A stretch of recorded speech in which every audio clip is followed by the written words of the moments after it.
The first episode of this series is tidying our room. There's a phrase I once heard that the state of your room reflects the state of your mind.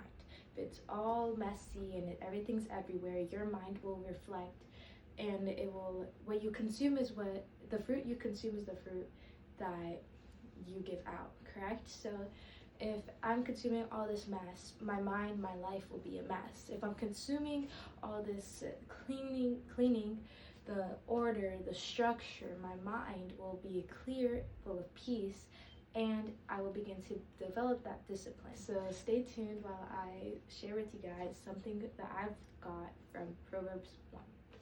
Proverbs 1:8-9 says, "My child, listen when your father corrects you. Don't neglect your mother's instruction. What you learn from them will crown you with grace and be a chain of honor around your neck."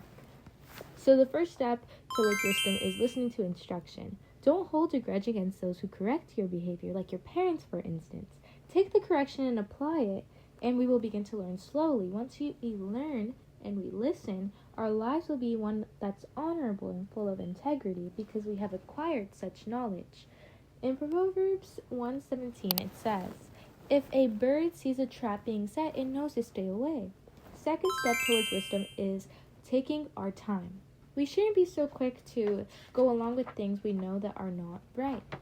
It may be easy to just go along with it because of peer pressure or wanting to have fun or fitting in, but we must go slow and take a moment to analyze everything, every outcome, and decide, is this glorifying God? Will this bring people towards Christ or away from Him?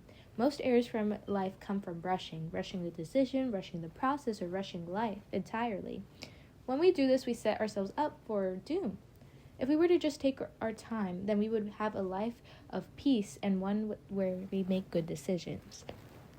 In Proverbs 1:20-23, it states, "Wisdom shouts in the streets. She cries out in the public square. She calls to the crowds along the main street, to those gathered in front of the city gate. How long, you simpletons, will you insist on being simple-minded? How long will you mockers relish your mocking? How long will you fools hate knowledge? Come and listen to my counsel. I'll share my heart with you and make you wise." Here, this part reminds me of much of protest today. All fighting for a cause, desperate to be heard. Wisdom is a gift and blessing from God. Wisdom wants us to be brought into the life, which is Christ, and into the light. Not to destroy, but to edify us. It cries out for us, begging us not to take the wrong path. It says, for instance, hey, Ale, don't do this. This is going to destroy you. Hey, Ale, don't do this. This isn't really a smart decision. It's trying to protect us, but it's given to us on a silver platter, yet we decide to reject it. In Proverbs 1:24-27, it says, "I called you so often, but you wouldn't come. I reached out to you, but you paid no attention. You ignored my advice and rejected the correction I offered. So I will laugh when you are in trouble. I will mock you when disaster overtakes you. When calamity overtakes you like a storm, when disaster engulfs you like a cyclone, and anguish and distress overwhelm you." How many times have you been given advice that we just swat away, that we hear but we don't really listen? We say, "Oh, not this again," or "Oh, they don't really understand what I'm going through because they haven't really lived in this era, in this new life.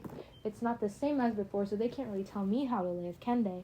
And so I myself have also done that mistake. I've also have said that many times.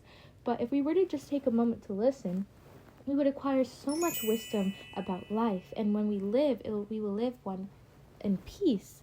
Wisdom is knocking on your door. It's up to you to open it.